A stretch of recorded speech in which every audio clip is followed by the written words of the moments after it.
Morning. We're going to get ready and start this class in about a minute. I'm going to see if a couple more people get online, and then we're going to go ahead and get started. I'm looking forward to this class. I like talking about real estate.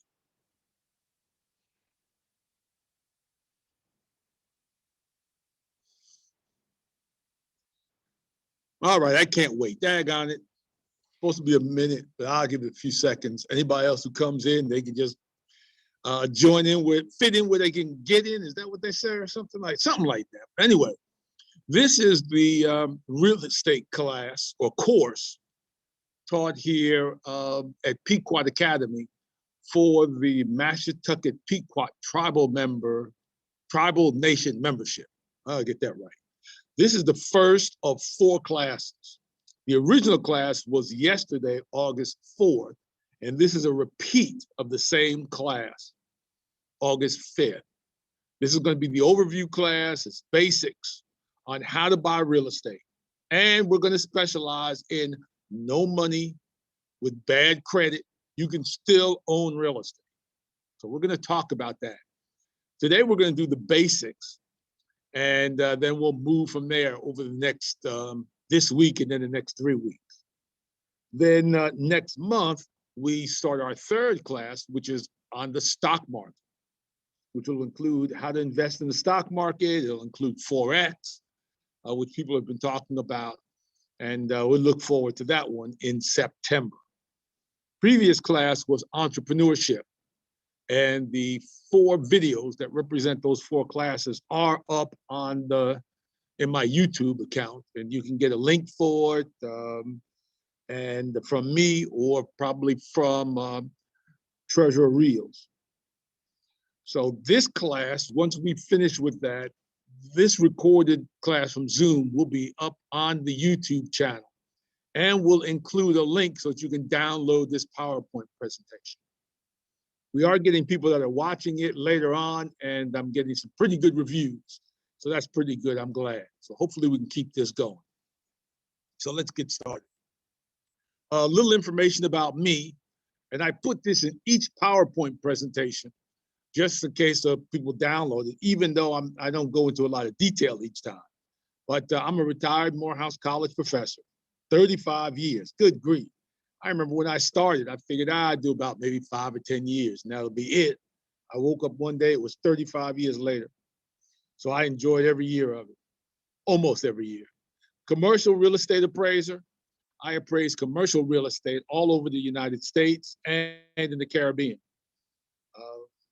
We'll talk more about that as we go on. I'm also a former residential real estate investor. I bought properties with no money down and no credit. I'm going to show you how to do it. As a matter of fact, we're going to do an example today. But next week, class 2, I will go over each one of my properties and step by step on how I did it, why I pulled the trigger on one but not on another.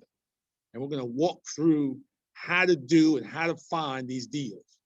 Week number 3, we'll talk about that in a minute. Let's keep going. Work experience. As I said, I taught at Morehouse, commercial real estate appraiser.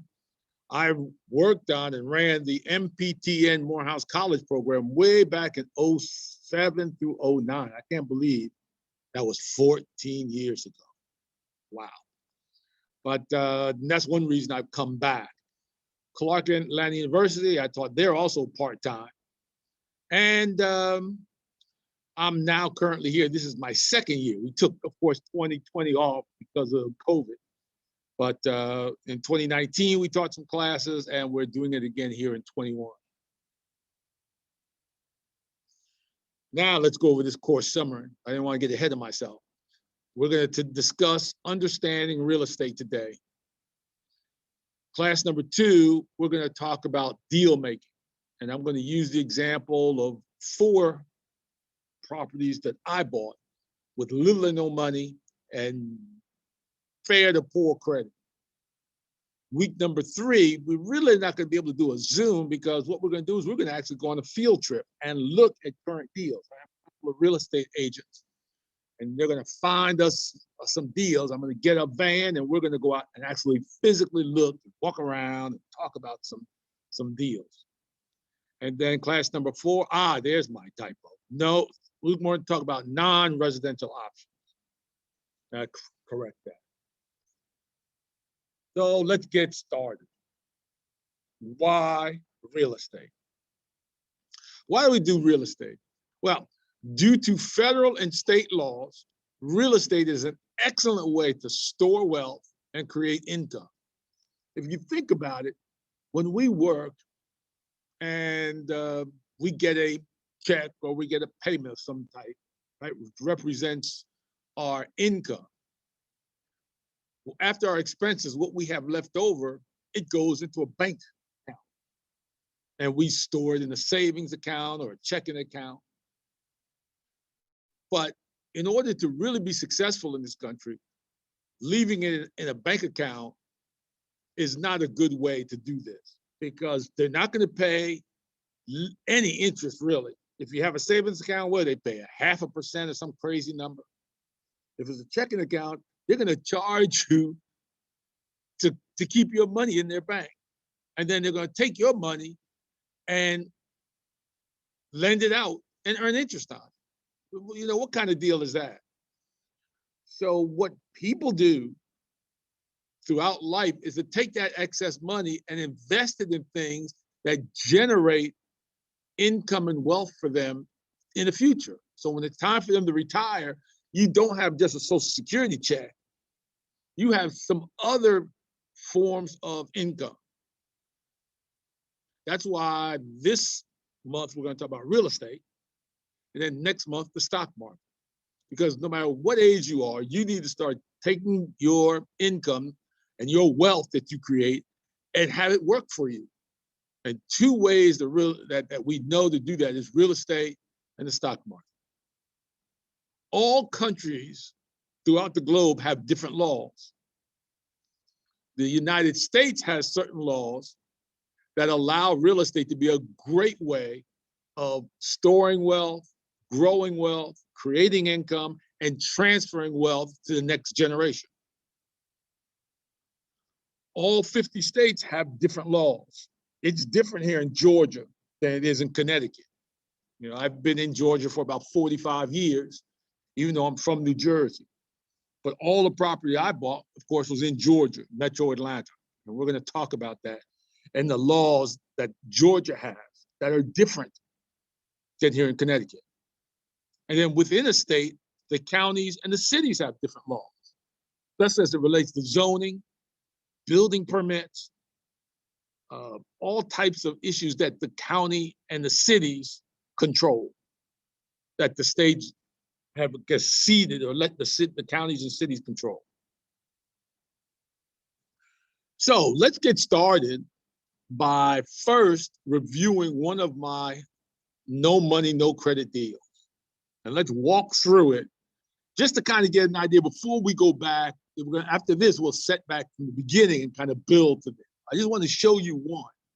And then we'll look at about 4 others next week.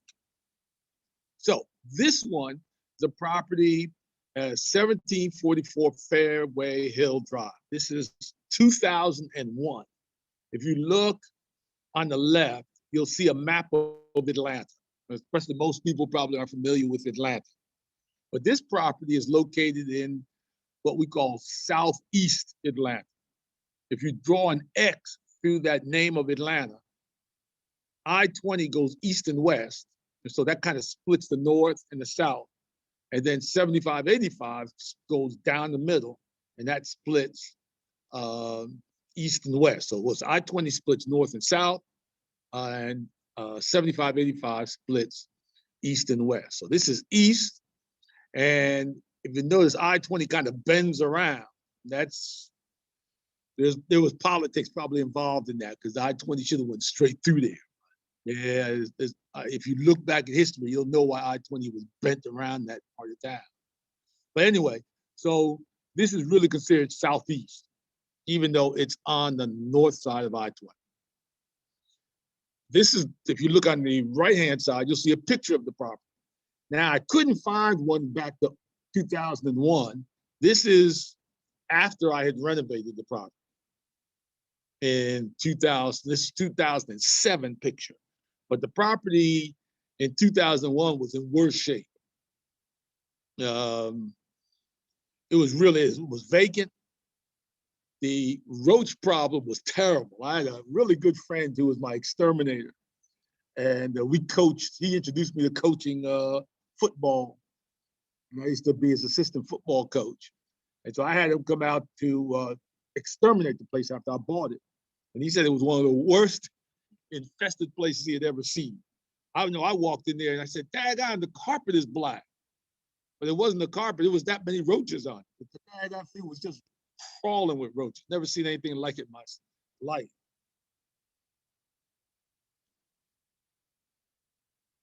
Now, here's a closer picture of the map, of kind of zoom in on that map. You can see I-20 kind of bends around it. But as you notice, one thing I like about it, you can see a picture at the lower left hand. There is an X, a red X near the property. This property backs up against a golf course.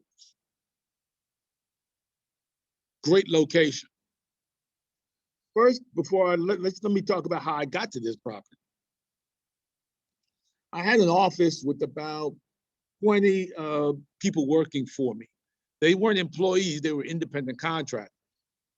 One of them was a young lady who had a real estate license, and she would find properties for me.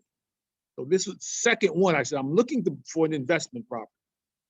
She said, well, I've got this guy who is interested. He's got this property. It's in bad shape, and he has a contract to buy the property for $70,000, and he'll sell you the contract. So he was one of those kind of guys who flips properties. He was really good at talking people into selling him the property, and then he'd go and sell that contract. So we met. She brought him over to the office. We met and went out and looked at the property. Back then in 01, you couldn't do all that online. You had to physically go out there.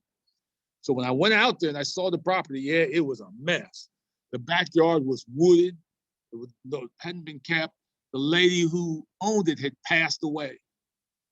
And it was then willed to some relative who just wanted the cash. They did not want the property. So I looked at the property, and as I say here, you can see it backs up onto a golf course. The neighborhood was really bad, crime-ridden. They had nice neighbors. They were older. It was a lower-income neighborhood at the time. It was really rough. But there were a couple of people who had bought and renovated houses on that street, including the house next door to the left of this property. It was a young family, a young couple, really. I don't think they had kids yet. And they had bought this property and they had renovated it. It looked nice. So they were happy that somebody was interested in the one that me. I like the idea that it's just starting to see a couple of people come in here and renovate property. But most of them were just really bad. Yeah, I mean, really bad situation. They had just arrested some people for breaking and entering houses in the neighborhood. It was just bad. This house needed a lot of work, but it had potential because of the golf course. If you look at the map, you'll see that the golf course is Charlie Yates Golf Center. And also, if you look further to the east, you'll see the East Lake Golf Club. And this is the key. This neighborhood was becoming gentrified. This golf course was renovated, and every year they had the PGA golf tournament, and Tiger Woods would play there every year, along with all the other top golfers. And they would practice on the Charlie Yates golf course. So imagine this house, every year I could sit out back and watch Tiger Woods practice. Tell me that's not worth some money. And that's what I felt. So hold on 1 second here.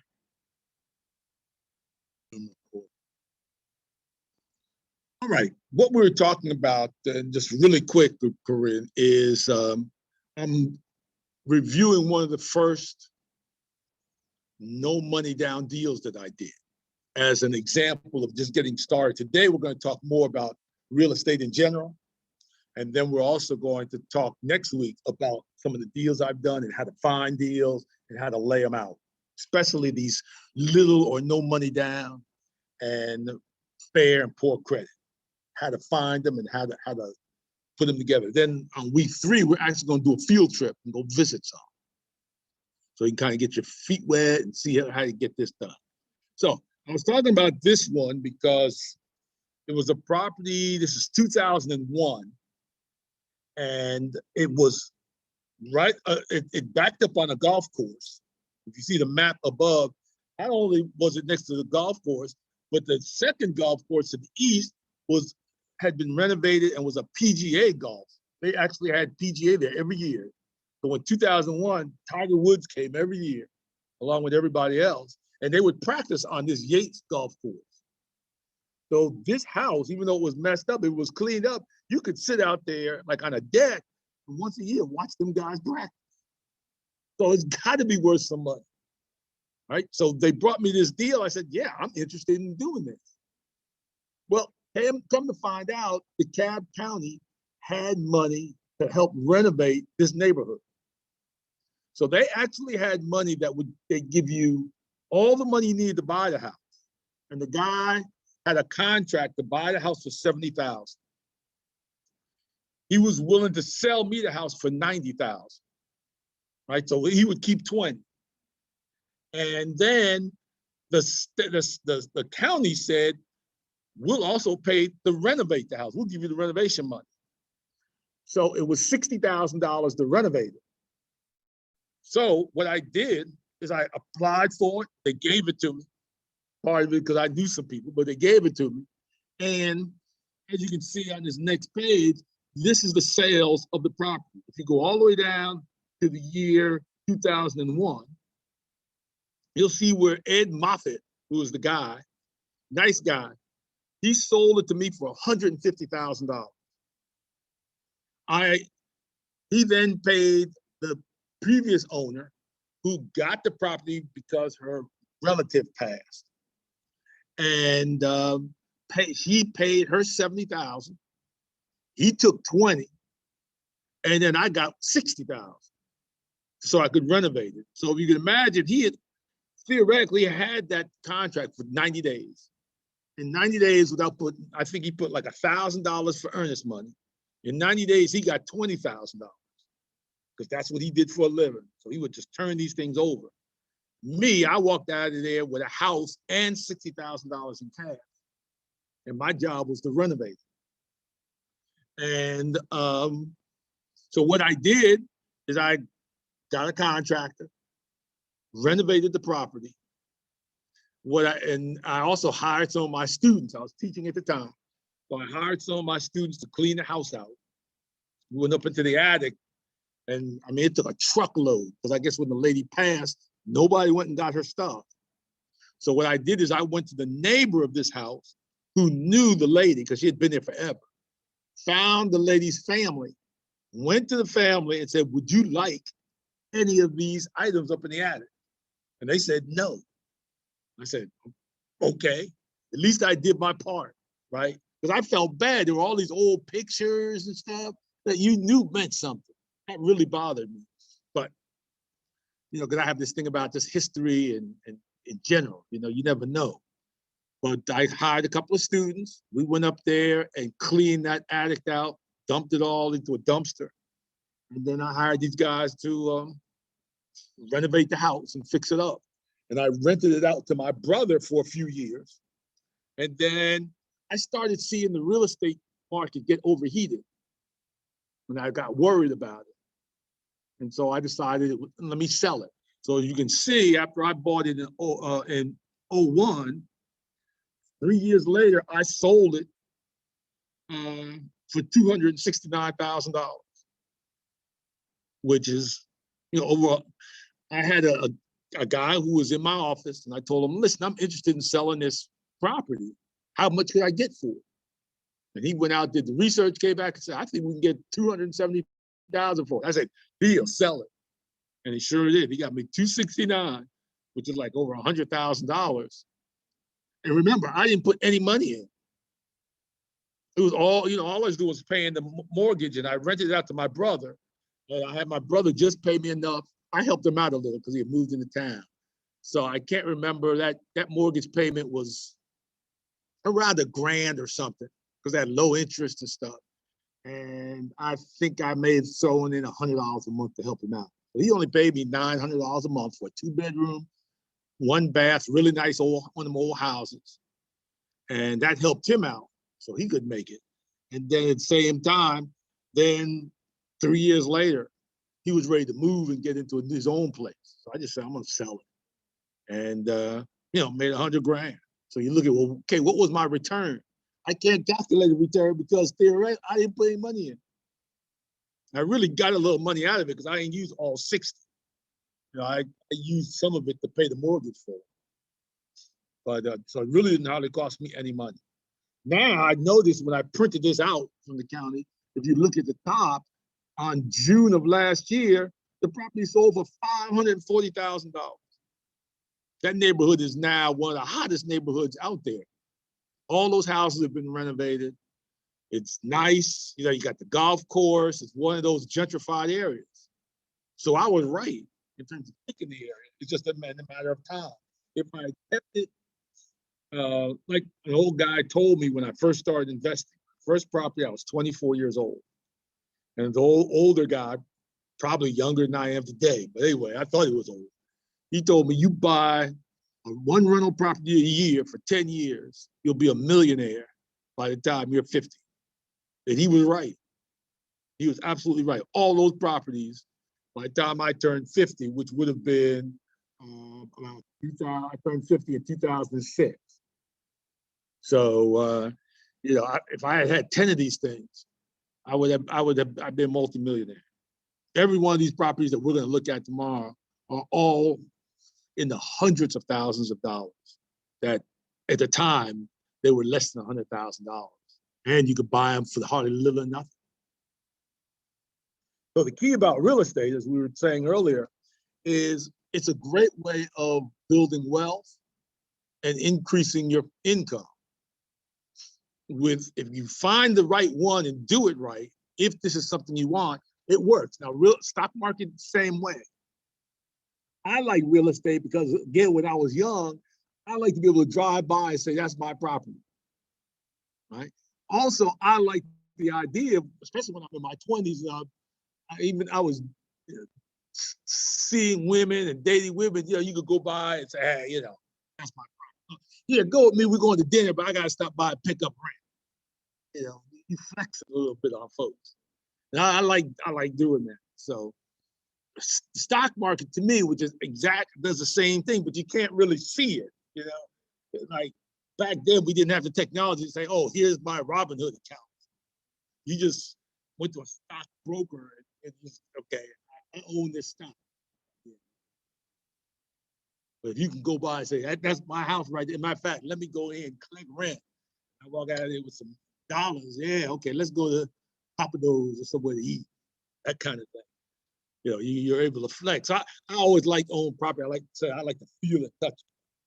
But both of them work. So it's really how it happens. So real estate values are based on supply and demand. Right? You have a list of buyers. They list there like first timers, divorcees, immigrants, people looking for second homes, investors, some people moving up and down.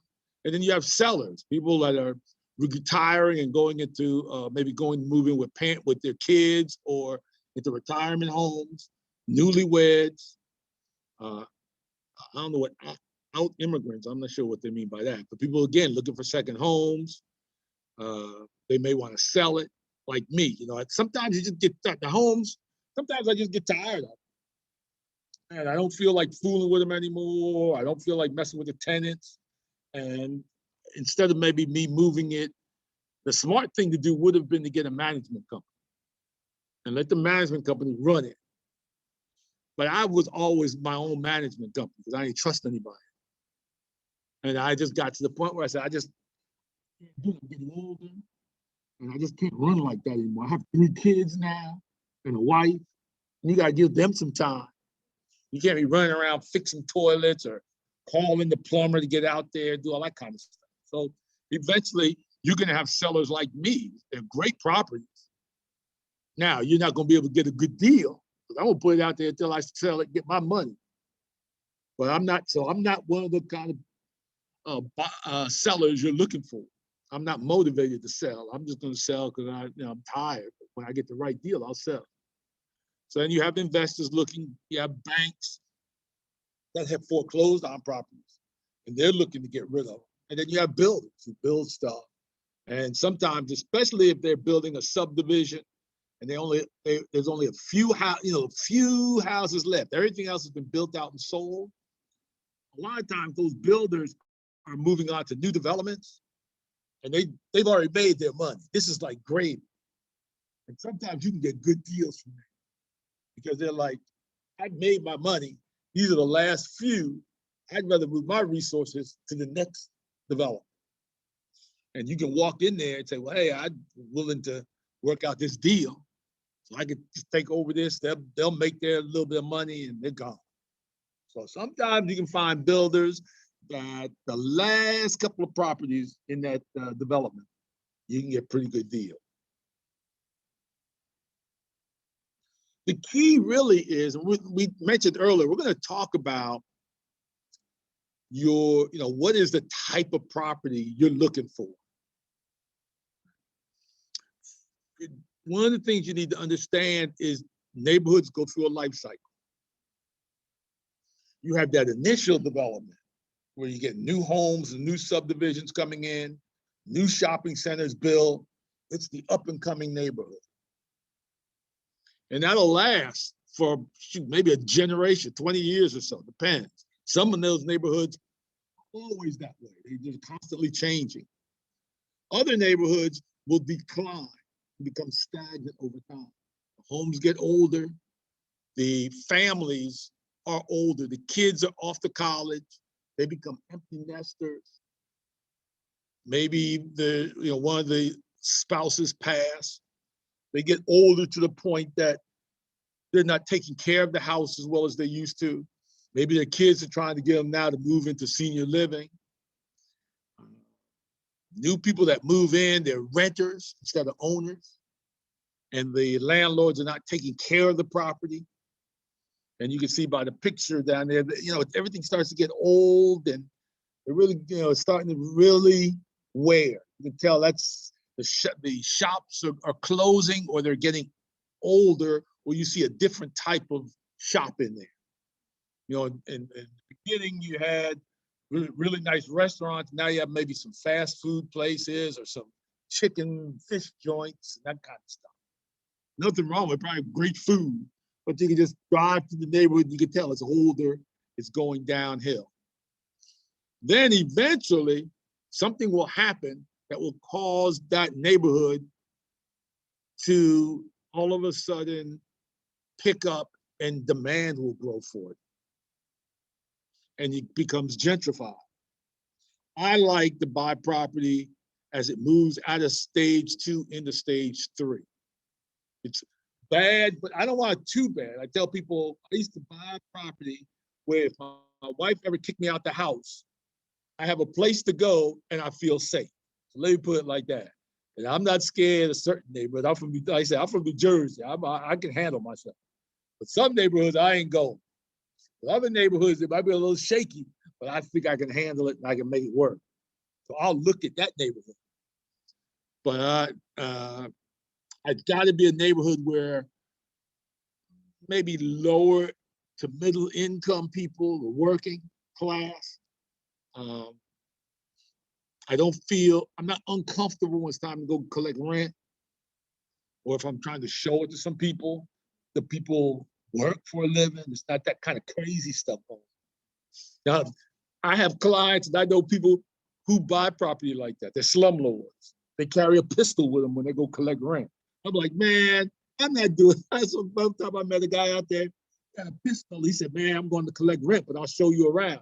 I said, well, why are you collecting, why you got a pistol? He said, well, you know, I'm picking up cash and, you know, just in case. I told him, I tell you what, I'm gonna come back later, right? And let's do this another time. I'm not walking around with you to pick up cash in this neighborhood and you got a pistol. I don't have nothing but my feet and I can't outrun a bullet. So I'll come back later. But that's what this guy did. And he owned multiple properties like that. So he was in the hood, collecting his rent. Property was jacked up. He didn't care. He was renting rooms and all kind of crazy stuff going on. So you're always going to find an investor for a particular type. But for myself, there's a certain type of property I want. And this is one of them. It can be, I'd rather not go early in the decline. Right? I'm looking later at it where it's going to come up. The prime example is Fort McPherson, where my first property is. We'll talk about next week. Who knew that the fort would close down and some guy named Tyler Perry would buy it? It turned into a daggone hottest studio, one of the hottest studios in the country. So all them raggedy properties and people that used to be the drug place. When you want to get some drugs, everybody in school knew that's where you went down these side streets to go get your stuff. Now all that stuff has changed. Everybody's not only there, but they filming movies there left and right. That last, what's that movie? Will Smith and Bad Boys. Bad Boys 3, I think it was, maybe the last one they did. Part of that was shot in this neighborhood. Den of Thieves, which is another really good movie with, I think that's Ice Cube's son is in that movie. That was shot in this neighborhood.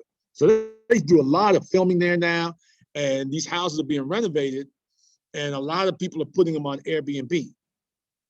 So that people come in and they have to be there for filming.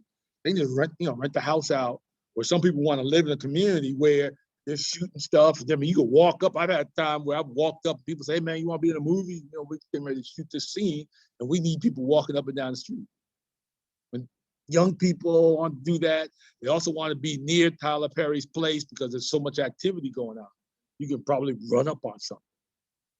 So that whole neighborhood, which just less than a decade ago, 5 years ago, was, drug city, is now almost like the Hollywood of the Southwest. Everybody's down there doing stuff. Matter of fact, they're filming Black Panther 2 there right now.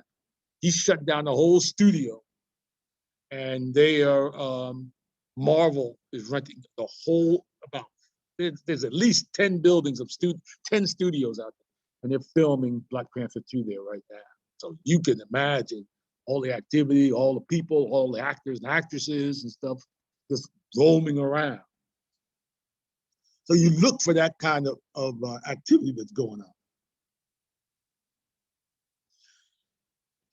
We've got to talk about the benefits of real estate ownership, because that is also part of putting the type of property you're looking for.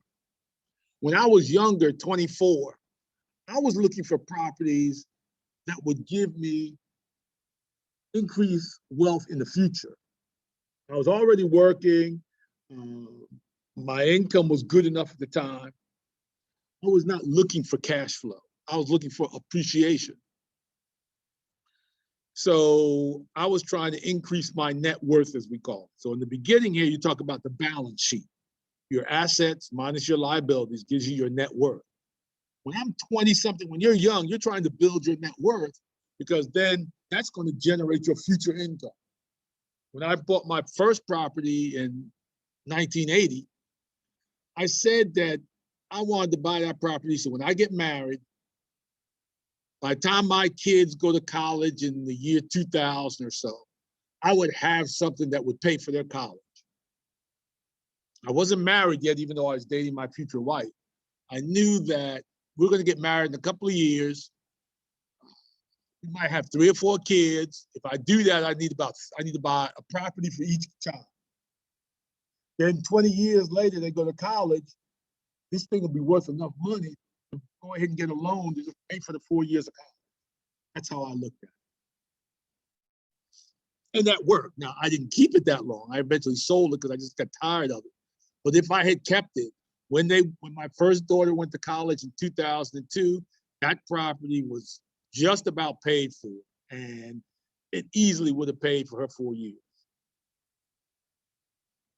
So what you do is you have the appreciation, right? You have an increase in value over time. That means your assets are growing every year as this thing grows in value. Number two, you have a mortgage. Here's the key about rental property.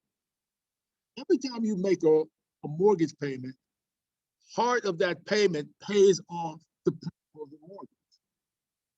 So your wealth is growing because that mortgage amount is getting smaller and smaller.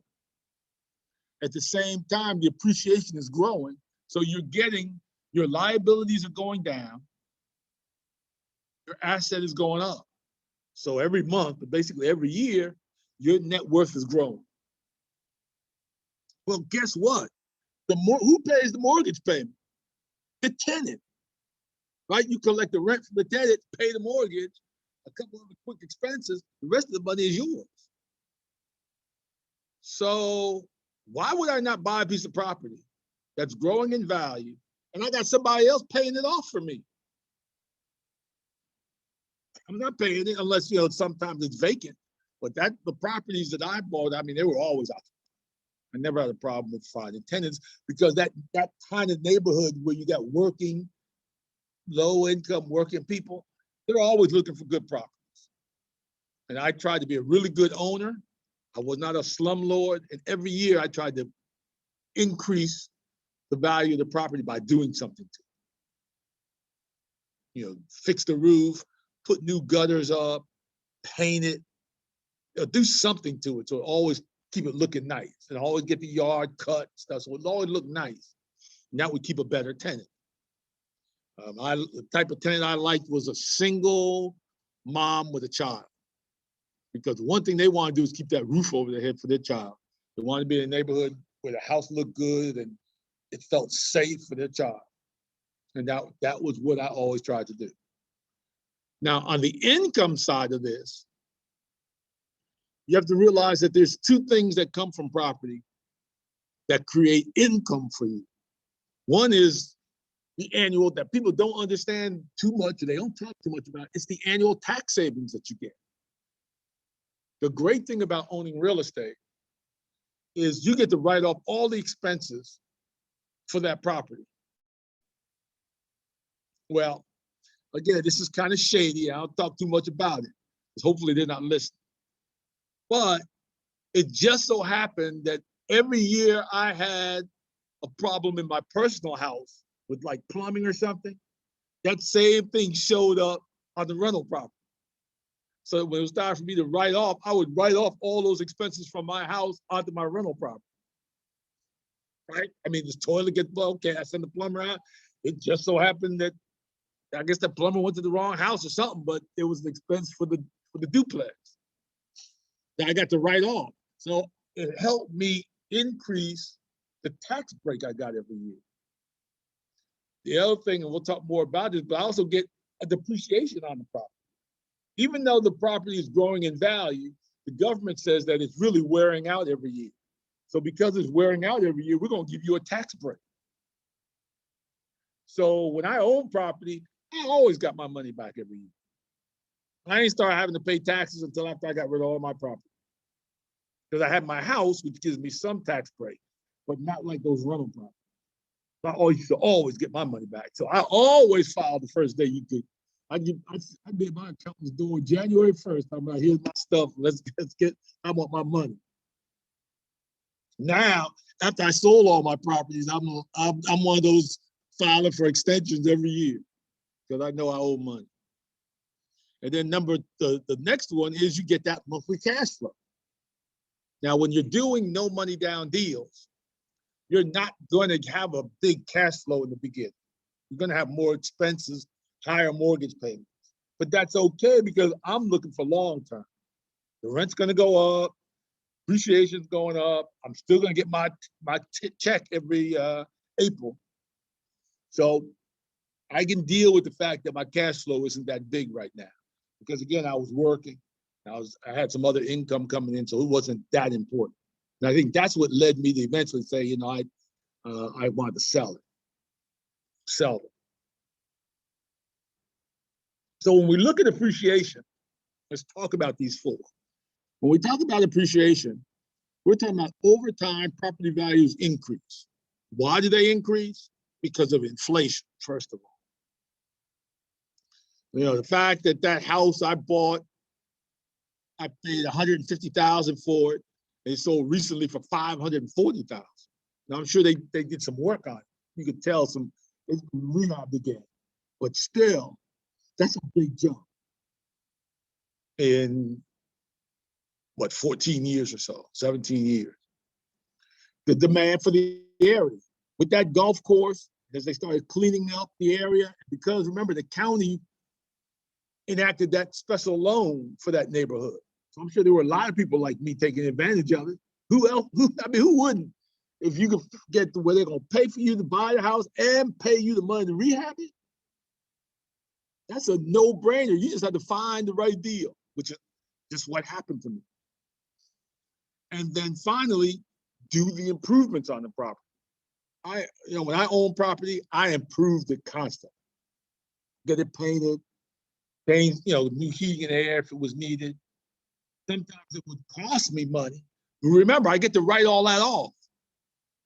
Right? So if I put a new central air unit in there for about $4,000, yeah, but I'm going to write that $4,000 off. So I'm going to get my tax rate, probably with the state included, is probably 40% of that is going to come back to me in tax break.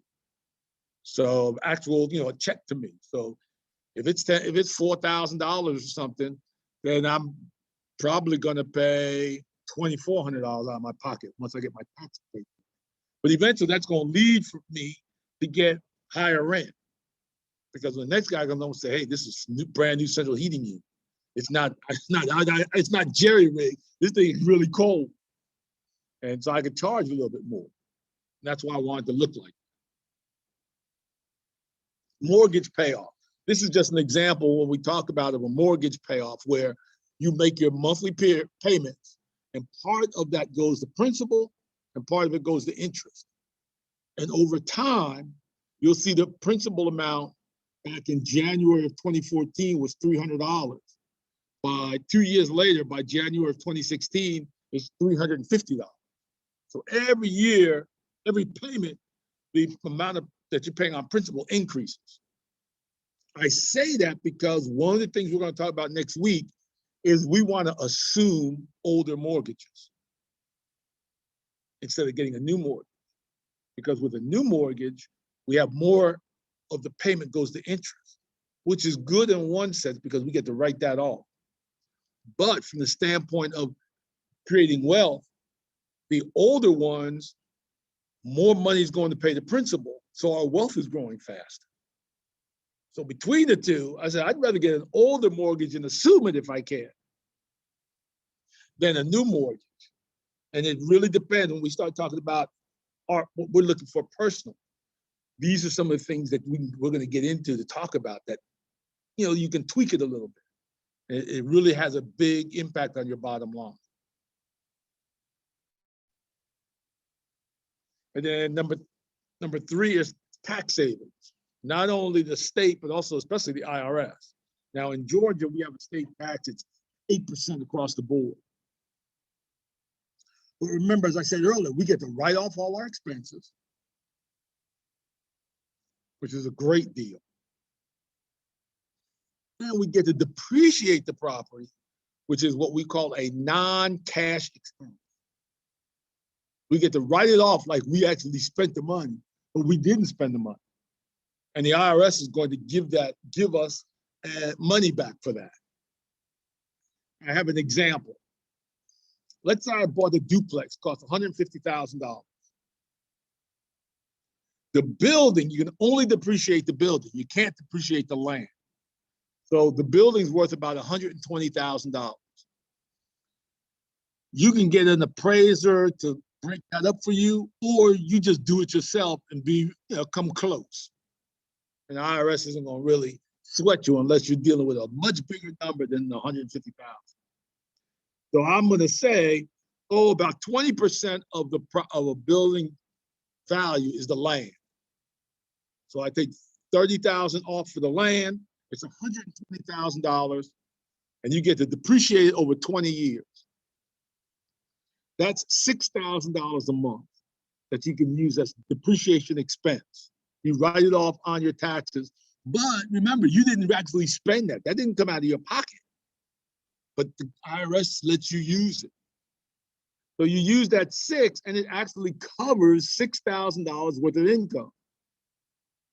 So your income rate, like for me in the state of Georgia, might be 40% between the two of them together. Well, that means I earned a refund 40% times 6,000. I get a check for $2,400 for owning the property, for saying, quote, it got depreciated. In the meanwhile, it probably went up in value by 4,000 or 5,000. So think about that. One reason people should own property, rental property, is to get that nice check every year from the IRS. So especially if we're buying property with little or no money down, and even though our credit's not that good, we're getting the appreciation, we're getting the payoff from the amortization of the mortgage, and the IRS is giving us a check every year. And if we own our regular house, we're transferring, to be honest, we're transferring some of those expenses from the house to the rental property and writing them off. So back in the day, I'd get all my money back. It was easily worth it. And that, over time, it becomes quite a bit of money.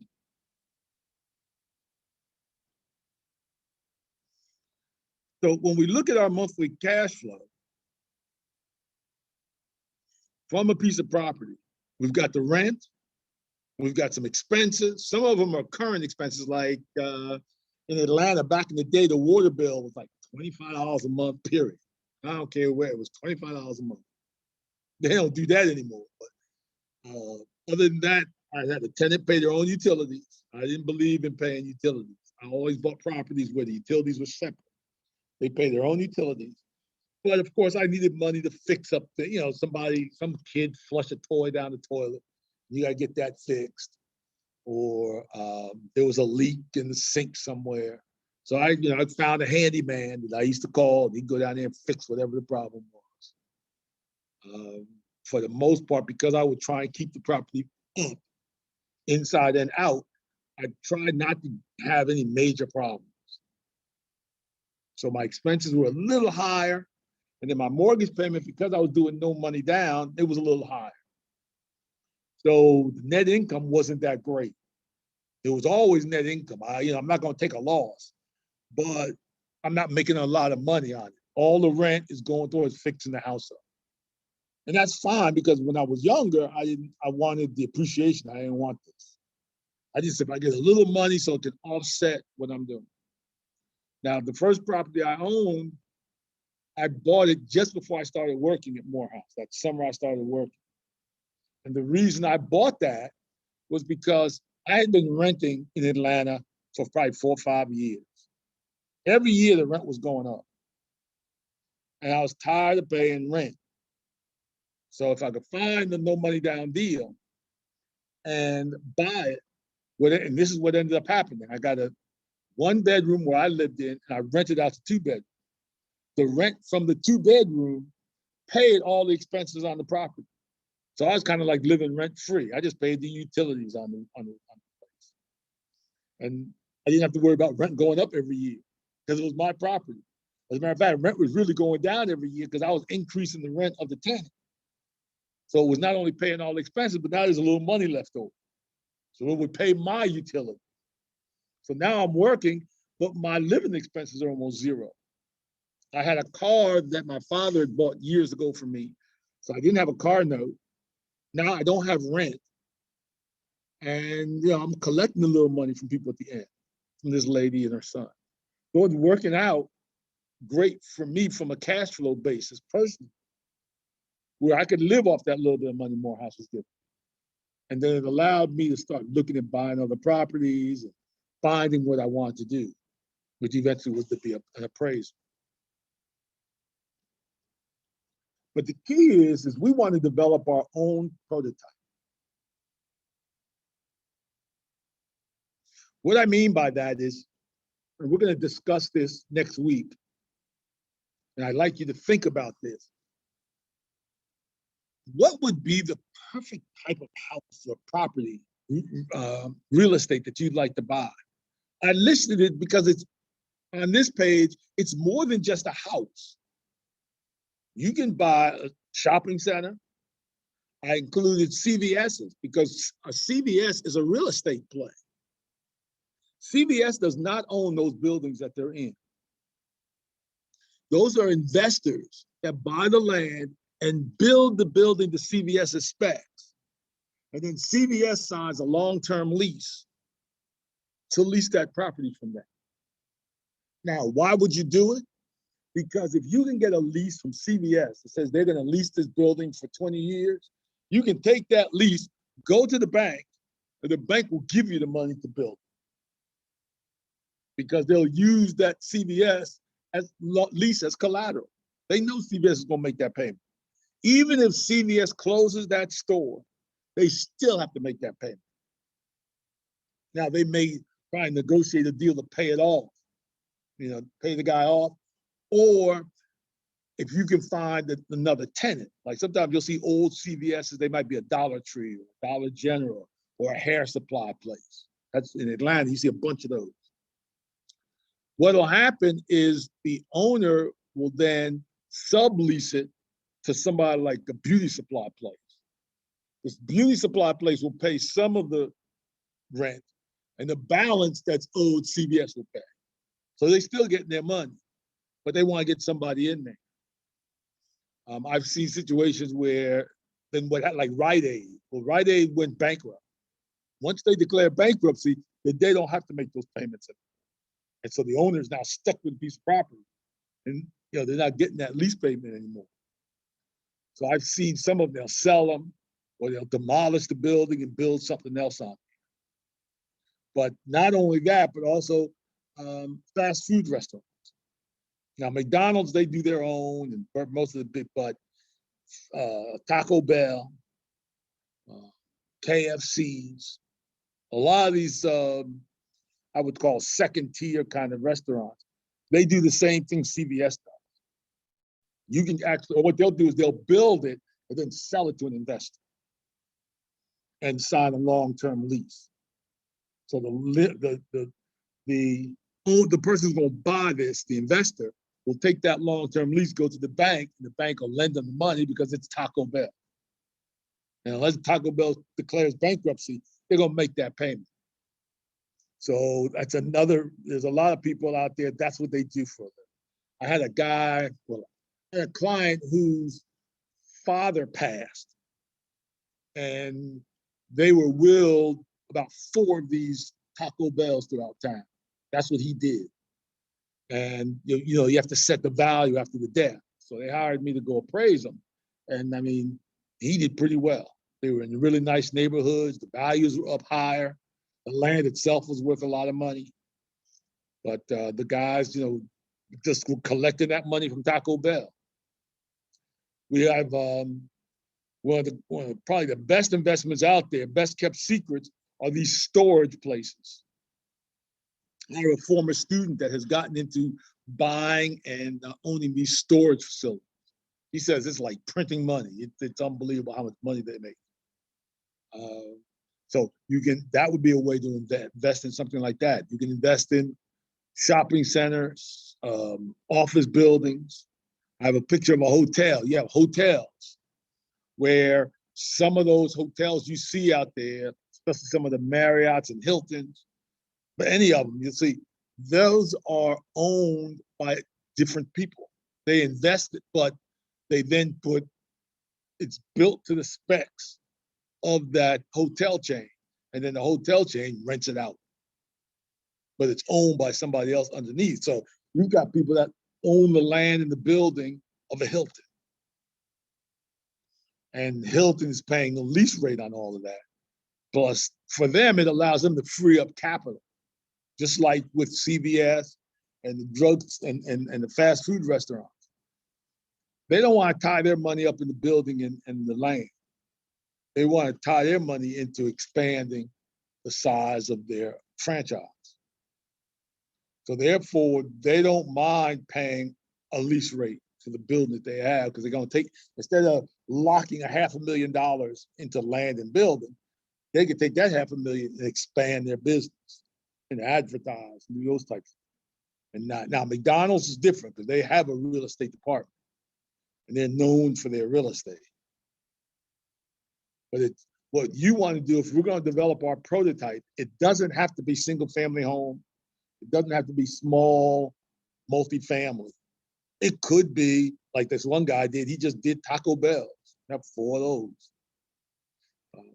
Each one was worth in the millions.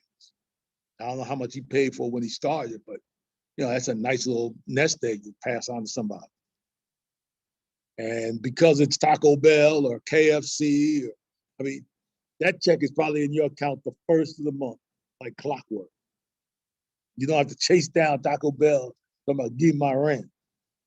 They're going to go ahead and make sure that all that stuff is paid. But it is a matter, we'll talk about some of the benefits of each of these types of investments because they're different. When you're dealing with residential, of course, you're dealing with individuals, families, and stuff. But if we're doing corporate, then we're dealing with corporations. And some of these, like I said, are A1 tenants. They're tough to deal with in terms of getting the lead. They're going to nickel and dime you to death. But once you get it and get it done right, they're going to be paying like clockwork. So if you get a good deal, then you're not going to have to worry about trying to chase your money down. You don't have to worry about evicting anybody. You don't have to worry about just craziness of tenants, tearing up stuff. I had one year, I had this lady, I like single moms with a child. She was dating some dude, and her brother and boyfriend were fighting in the living room. I'm sitting in the house, the one bedroom, I'm sitting there watching TV. I hear all this banging and stuff going on. So I run over there, these dudes fighting, man, there's blood all over the place. What the hell is going on here? There's he said that the boyfriend was mistreating his sister, and I got that. I said, why don't you go outside? I don't care what you do, because I can, any blood that gets on the sidewalk or on the parking lot, I just hose that down. I said, but I can't have you mess up the walls and the carpet. So I said, just take the stuff outside. Well, I said to myself, see, that's foolishness. So one of the things I used to not like, but I just watched it. I didn't like women who maybe had a child, but they kind of had like a boyfriend, but they played it like they didn't. And then when they get in there, all of a sudden this dude moves in. And I'm like, no, we're not going to have all of this. Right now, I'm not trying to hate you and block you and get whatever you're gonna do, you do. But I don't want this dude living here because I know that there's gonna be some mess. Y'all end up fighting, or like I said, the brothers fighting the guy. I don't want that kind of stuff. So I was really particular about that. Guy could come, he can visit, stay. He just can't live here. And since I'm living next door, I know if I see his car every morning, there's something going on. And we're going to have to talk. And I told him, I said, now I'm not going to fight anybody because I'm going to get some of my students to come up here and they'll fight you, right? I'm not going to fight you, but I'm going to call 4 or 5 roughnecks to come on up here in my class and tell you, leave Professor Sistrunk alone, get up out, something like that. Tell me, I had some guys I will call just in case. So we look at property types. We've got single family and multifamily, which is what I like. I like multifamily. Warehouses are really good deals now because there is so much online stuff and things are being stored at the warehouse instead of being stored in retail establishments. So if you can get a warehouse, and I would include these mini storage places also, kind of like that warehouse. From what I understand, numbers I saw, they make a lot of money. Another thing that makes a lot of money are those RV places where people rent, take the RV and rent the space. I have a former student that's into that. And he says they print money also. So that kind of, sometimes we don't look at those areas, but they are really high return areas. But it's the kind of thing, I think the warehouse, but especially if you do an RV park, you're looking for cash flow. So the guy told me a lot of people that own them are older, and that those people who own them are kind of like on Social Security, retired, and it's generating a lot of cash. Then, of course, we have retail, single tenant buildings and multi-tenant. I'm kind of so-so on retail right now because everything's going online. So you got to be real careful about retail. You look at all the shopping centers that have dead space, and all the shopping malls that look like, I don't know, caverns. I mean, nobody in those places. So retail is really struggling, and office is now struggling too, especially after COVID, where a lot of people were sent home early on because most owners are older. They always thought, well, you know, I want to see my employees in here, make sure they work. But after COVID, a lot of them are saying those people are just as productive as at home, plus now I don't have to pay all that overhead. So they get rid of all that office space. And they just have those people, they might even pay for those people to upgrade their internet service. And to be honest, people do work more efficiently at home. They don't necessarily have to work as many hours, because if you think about it, when you go into an office and you're working somewhere, how much time are you just burning up chit-chat and you go get something to eat, fiddle around, and you hit your desk and you trying to look like you're busy, but you ain't doing nothing. And a lot of people that go home, they can get all their work done in half the day. And then they can spend the rest of their time doing something else. So you just don't see a lot of that. I think office space is really going to struggle. And then fast food. As I told you earlier, that's kind of buying or owning these fast food restaurants, or the CVS, the drugstores, the Walgreens, those places. You can earn a really nice return on those. More long-term, but you got a tenant that's going to pay on time all the time. They're going to, you don't have to go buy and collect it. They're going to wire it into your account or something. You're one of 4,000 or 5,000 that they pay in every month, and they're like clockwork. So those would be really good opportunities also. So we're going to talk more about those next week, because we're going to figure out is there any interest in that. For the most part, of course, we're talking about single and multifamily, but I want you to understand there's all these others, and you might grow into it. I was telling you earlier, I had a client. He was an older Black gentleman, used to wear overalls, had an old pickup truck, and he was repairing houses.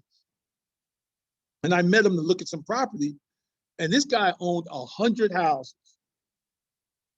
But he was considered, everybody who was the tenant there thought he was the repairman. They didn't know he was the owner, because he had a management company managing all the houses. So they went through the management company. But it was a way of him getting into the house, repairing it, but also checking to make sure they weren't tearing the house up. Make sure, for example, that the management company was doing what they were supposed to do, because he'd sit there and talk to them about stuff. Right? He was like, well, I'm just a plumber. You start talking and they start snitching on themselves. Right? So you didn't know, you just figured out this old Black guy, he's a good old guy, he's a plumber, he does some electrical work, he's out in the yard doing, repairing this and that. He'd come on and get some keys. And he just start talking to you. And he said people would always tell on themselves. And I thought that was one of the smartest things ever. And he said, I never thought about that. And that was years ago, so I'm sure he's probably passed since then. But I learned a lot from him in terms of how I think I need to manage. So one of the things that we'll talk about, when I buy property, I never go with a nice car. I always go look at the property with a beat up car. I never go in nice clothes. I'm always, when I was younger, I was that student struggling, trying to buy their first property.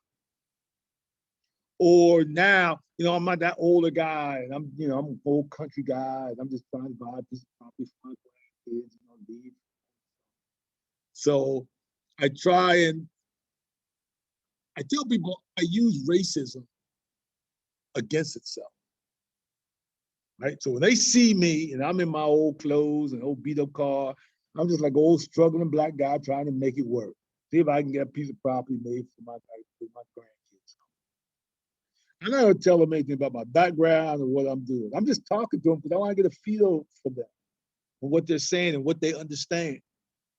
I'm also trying to get them to kind of feel sorry for me. Maybe I can get a better deal, right? When I'm talking about a no money down deal, maybe I took just enough that they say yes. And it works. I mean, I've done it like that plenty of times. When I go in there, and sometimes when it doesn't work, I just don't buy. I don't get the kind of deal I want. There's another deal somewhere else. The other thing is you don't want to do a bad deal. So when we talk about deals and we look at properties and we set it up, we make that pitch. Now, if I go in there and I got a really nice car, I don't know, Lexus or Cadillac or something, and I got my suit on, I'm suited up, and I'm looking good, and I'm talking proper, and I'm giving them I know all the phrases and everything. Oh yeah, and I'm a college professor, and I teach real estate finance.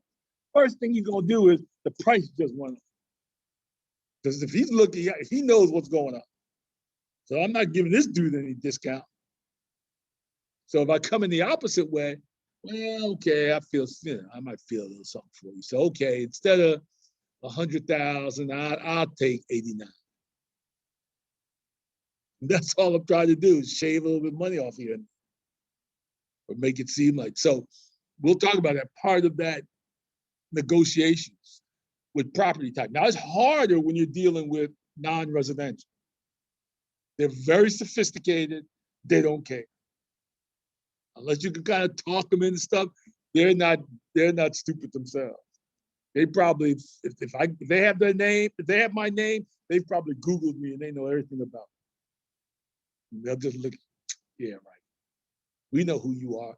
We've already looked up. We already know you own property all over the place. So this isn't going to work like that. Next thing is the life cycle that we want to buy our property. Do you want to buy it in that initial development? You can make money in it doesn't matter what version of the life cycle it's in. You just have to dictate the type of property that you want, and therefore what part of the life cycle that neighborhood is in.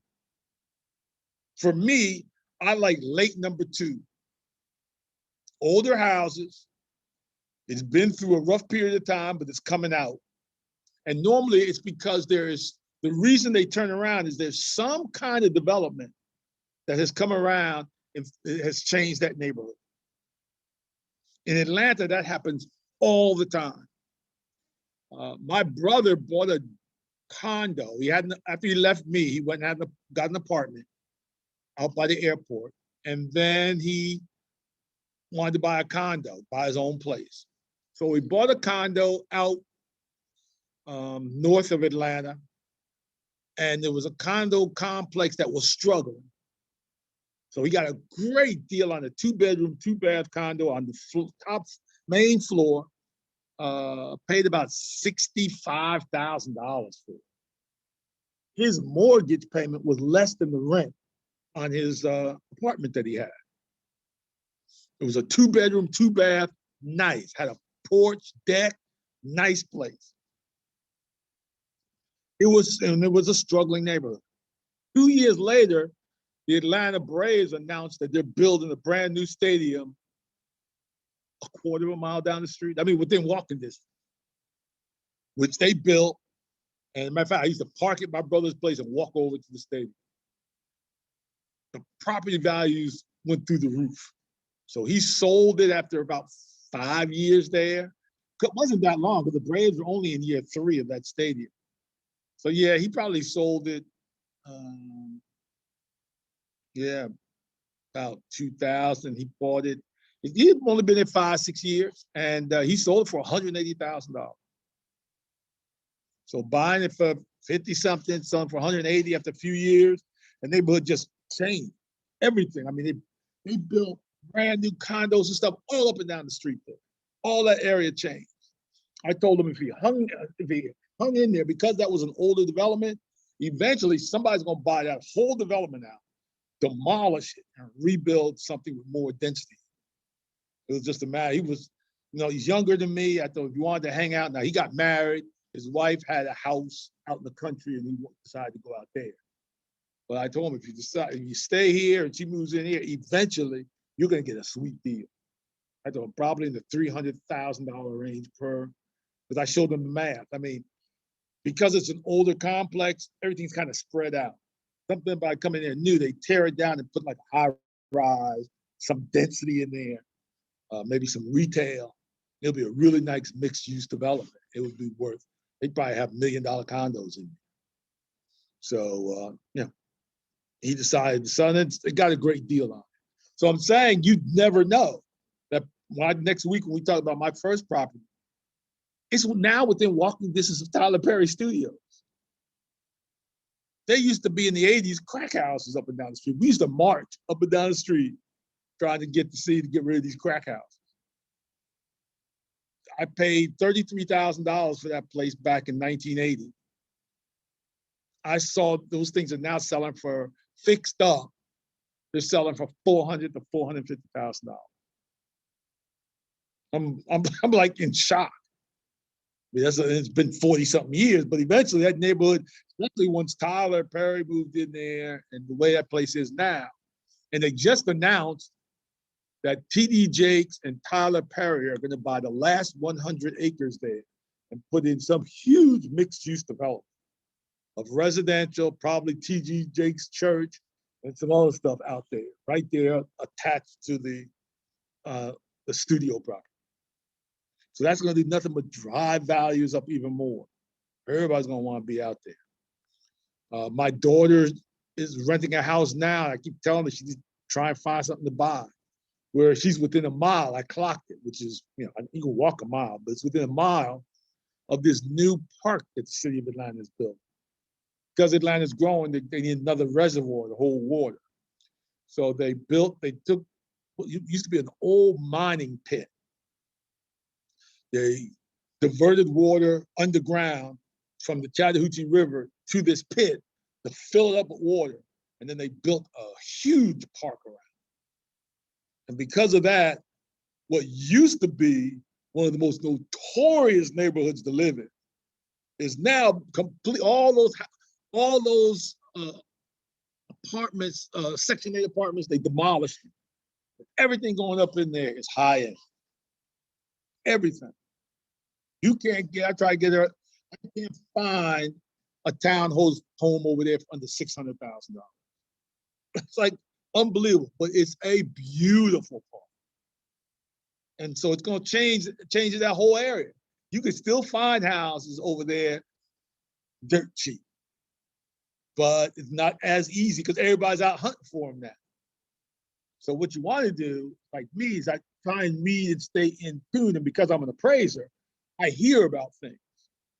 And as I see, oh man, they're getting ready to build a stadium here, or they're getting ready to redo this whole neighborhood and build a park, or they're getting ready to put a new subway station here. That's when you go and say, all right, it's time for me to hunt for a no money down deal in that neighborhood. So I can get in there early, fix it up, have it looking nice, and just wait for everything coming from me. Now I'm in a part where, because I'm older, I would like a piece of property that has more income. The appreciation is great for my grandkids and kids, but I also would like a little bit more income because I'm not going to work as much. I've got Social Security, I've got some savings, but if I kept all those properties, now they would be generating a lot of income for me, which is what this guy said, man. That's your retirement, really. But I'm looking for property where I can have some cash flow on. So if I can still do no money down deals, but if I pick up 5 or 6 of these that each pay me $500 net, then that's $2,500 to go with my Social Security. That's good enough for me. And then just piddle around with the properties and stuff because I'm not working that much. That's another way of looking at it when you get older. And so what we have to do, or what is kind of figure out what it is that we want out of a piece of property. So what we're going to do, I'm going to talk about a few things here today, and that relates to Georgia and why Georgia It's such a great place to buy property. Atlanta is tremendous because we have so many people coming. There's such a demand for this stuff. But one of the other things about Georgia is all of their information on properties is online. So what you can do is Georgia has what's called there's 159 counties in the state of Georgia. Each one of these counties keeps track of all real estate transactions for the county. They then have to now, all that information goes into a Georgia database and is searchable. So I pay, this one's a site you pay $25 a month. But it allows me to go in here into the state and I can search and find anything I want about a piece of property. Here it comes. So I'm just going to do an example. If I go in here, I can search by name. I can search by the record, books and record of the particular deed that you're looking for. By property, I can also do address. But if I go in here by name, and you can see I've already got my name, Oscar Sistrunk. Okay. If I say, instead of DeKalb County, remember it's 159, I'm gonna say all counties. I wanna find all properties that Oscar Sistrunk either bought or sold in the state of Georgia.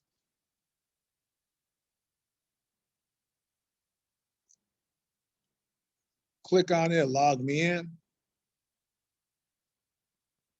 There's 15 occurrences of this Oscar Sistrunk, 34 occurrences of Oscar Sistrunk III, and 4 of Oscar Sistrunk III canceled, or there was an issue back in 2000 where they had to do something. But basically, these are the properties. So we'll just click on the one for Oscar Sistrunk III. And it has all my transactions going, all the way back to, now they only go back to about 1990 is when they went back, because they're going all the way back. So if you want to go back to my properties from the 80s, you got to actually physically go to the county and look them up in the books. Yeah, see, that's the way it used to be. You used to have to go in those books and search all this. Now, basically, I just go online and I look and I can find what I want. So if I wanted to see this property, this is in Fayette County. This is the property that I bought that my ex-wife was in. We wanted to, because of my mother-in-law coming in to move with us, we bought out there. Not only does it give me information, but it also pulls up the deed and I can look at the deed. I can read it. So all deeds, all liens, all properties are searchable and available for the whole state.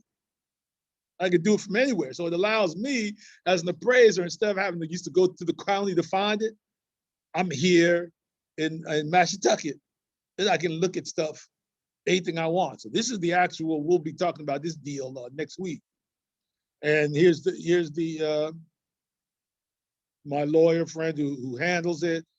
I bought it from this guy, John Hall. It's got his, this is a problem, but it's got signatures on it. So, I mean, man, people can do some dangerous stuff where they can get access. For example, here's my loan on the package. There's my signature. That is my signature. I wish they would do something that somebody can't take that, especially that signature. I could take that signature out of there and use it if I want to. I don't like that part of it, but that's the way it is. So each county, and this is a website I use called netonline.com. We're going to use more of this next week. And then, of course, week 3 and 4. But this tells you all 50 states.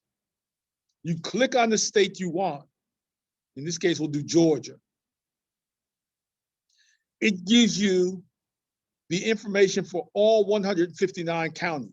So this time, let's go into Fulton County. which is the city of Atlanta, is mostly in Fulton County. I can go now in here and I can look, I can pull up a map, or I can pull up information on every piece of property in that county. I can search it by the owner's name, parcel information, street address. So let's do name again.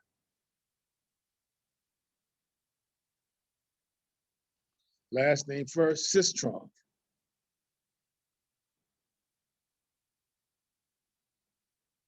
Oscar. Not in there that way. Sistrom.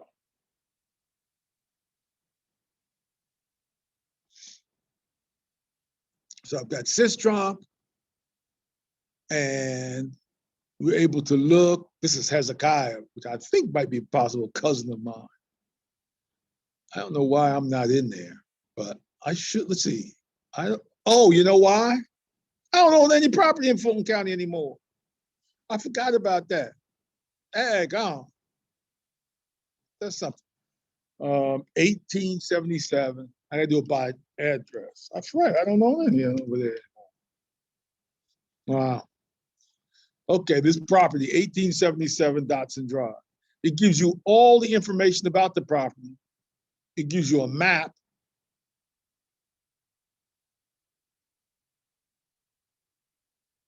Of the property. And if I wanted to, I can go in here and I can take out the aerial. And I can put in the address, which is it, 1877. So this is the property. And then I can look at sales. And it'll give me the sales history of this property. If you see this sale back in July 5th of 1985, that's when I bought that house. It's a no money down deal that I bought. Back, I paid $51 for it. I sold it 21 years later for $144,900. I had held that property and I rented it for about 4 years because I moved to that other property, and I wanted to give that to my oldest daughter. But at the time, she had just gotten out of college. I gave her the price. I said, okay, I'm moving the tenant out. This is your house. You can get started. And her boyfriend did not respect home ownership. They were just, they were just tearing the property up. She was doing all kinds of stuff too. So I told her, tell you what. And then, there was all kind of frictions between my wife and her. So she decided they wanted to get their own place. So, okay, I think she regrets it now, but she went out and rented a house, and they moved out, and then we decided, well, we'll just sell it. But that's not going to work. So I did. Recently, if you can see, in February of 2008, because of the economic collapse, the company that owns it now got it as a foreclosure. See where it says liquidation foreclosure. The bank ended up with the property, and they got foreclosed on. And I think it was the person who bought it from me ended up losing it. That's what that 07, those sales are. And then the bank kept it for almost a year, well, half a year. And then they eventually sold it for $69,000. That property's worth probably close to $200,000. It's still a nice piece of rental property. They also have,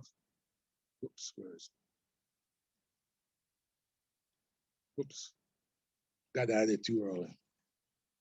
But you can go in here, any piece of property that you find, and I'll show one more thing before we finish here. But let's get to this. It also has a pictogram, kind of like an aerial picture of the property.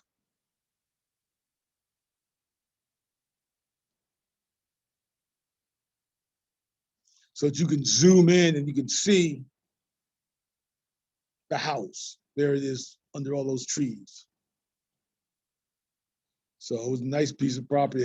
This is like a carport and then the main part of the house. So it was a nice neighborhood. I enjoyed living there. Kids grew up there. It was nice.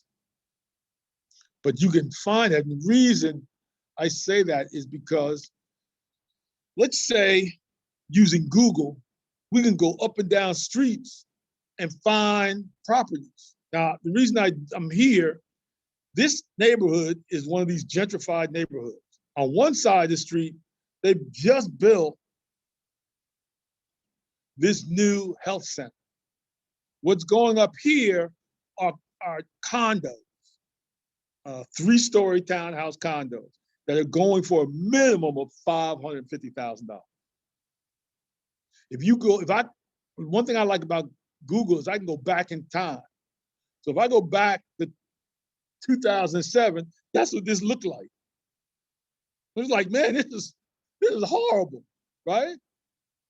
Even if I go 2015, now they built this, but the rest of this stuff is empty.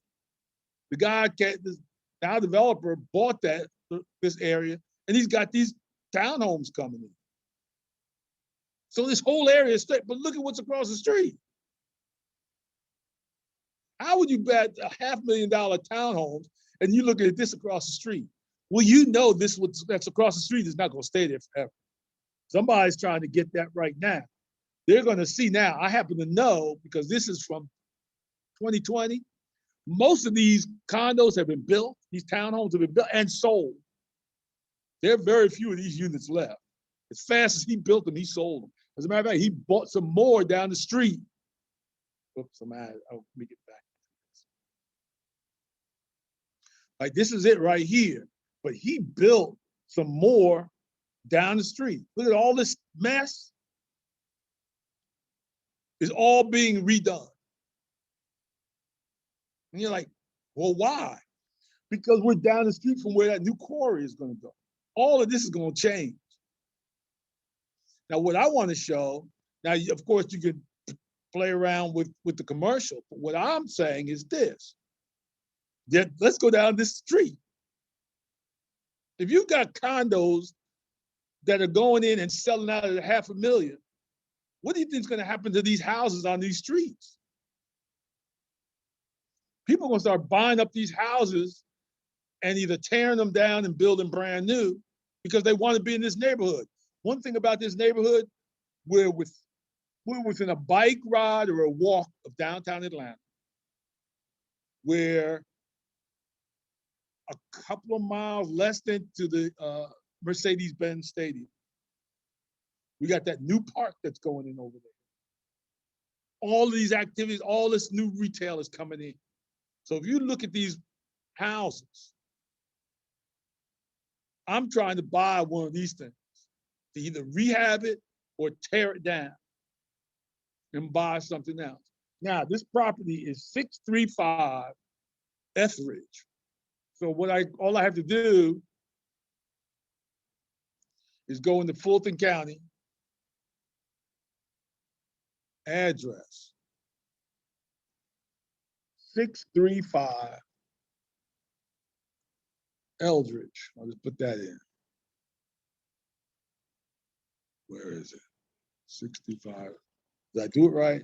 Yeah, it should have. Was it an E? Let's see. Go back and look at it. Let's go back, make sure. Yeah, ET. Right.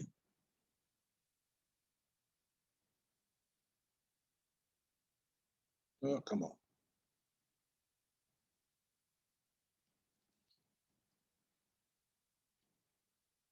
There it is. And now I have the owner of the property. We can, let's see if they've got a sketch of the property. They probably do. That's what the property looks like. It's a little under 1,200 square feet. We can look at the map. We can see how much land it has. 0.12 acres. The value history. The county only has the value of that property at $25,000. I don't know what it's appraised for, but sales. The person who had it last, back in 13, paid $9,000 for that thing. Notice it was $110,000 Back in 2001, it was 105,000. Something's happened to that property. I don't know if there was some shenanigans going on back there or whatever, but something's going on over there. See them huge values on a piece of property that looks like it's been vacant for a while. But it would be something that I'd be interested in. I can find out who this Canopy Development Company is by taking this and putting it into the Georgia Secretary state. And in their database, it'll tell you who that person is, who the contact is, and give them a call, find out what's going on. I wouldn't approach it myself. I'd get a real estate agent. And then I might meet them out there, see if I can figure out who they are, what's going on. But as you can see, now from anywhere between Google and in the case of Georgia, anywhere in the state I can go, and I would just hunt around here to find a piece of property that somebody either just doesn't want to fool with it anymore. I'm looking for a don't want a property. And that's what we're going to talk about next week. How we can hunt from anywhere, especially in Georgia, Florida, some of these states. And then we'll look at Connecticut, see how we can do it in Connecticut too. They've got access. It looks like Connecticut, the cities control it instead of the counties. But cities have more control. So we have to see what their databases look like. And we can do the same thing. So we can find neighborhoods that are changing, right, like this, and find around here somebody who owns. Here's what I would think would happen. We would find a piece of property. It could even be one of these vacant lots where the owner lives in California. It was willed to them. All they know is every year they get a bill from the county where you got to pay taxes on it. The last time they remember they were down here, it was the hood, and it was grandma's house, and they were scared to be down there. They ain't coming to Atlanta. They ain't gonna fool with it. They don't want it. They just want to get rid of it. Give me some money, you can have it. And that's what happens. So what people do is they look for this kind of stuff, and then they send a letter to the owner. We'll buy your property, or call them, and just call around until they find somebody who's interested. The key is these kind of neighborhoods now, so many people do that you'll always, they're like, man, you're like the third person who called.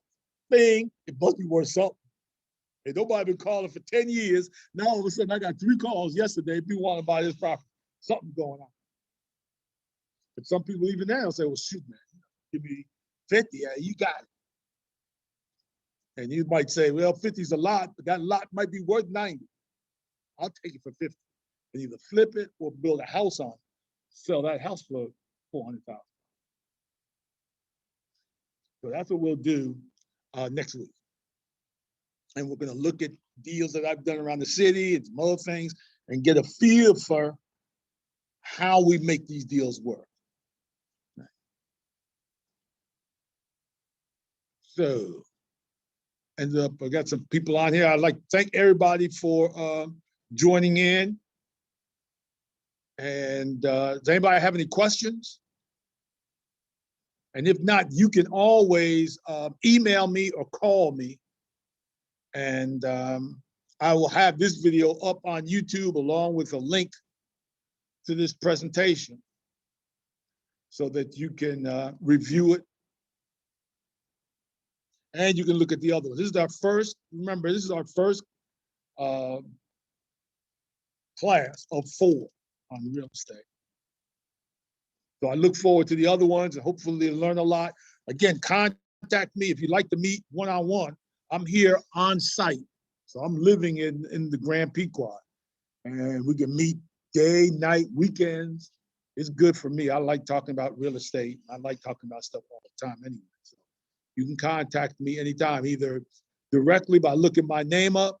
You can Google my name, it'll give you all my contact information, or you can reach out to Councilman or Treasurer Reels or Councilman Richard Sebastian. They all have my phone number. Thank you very much, and I really appreciate it.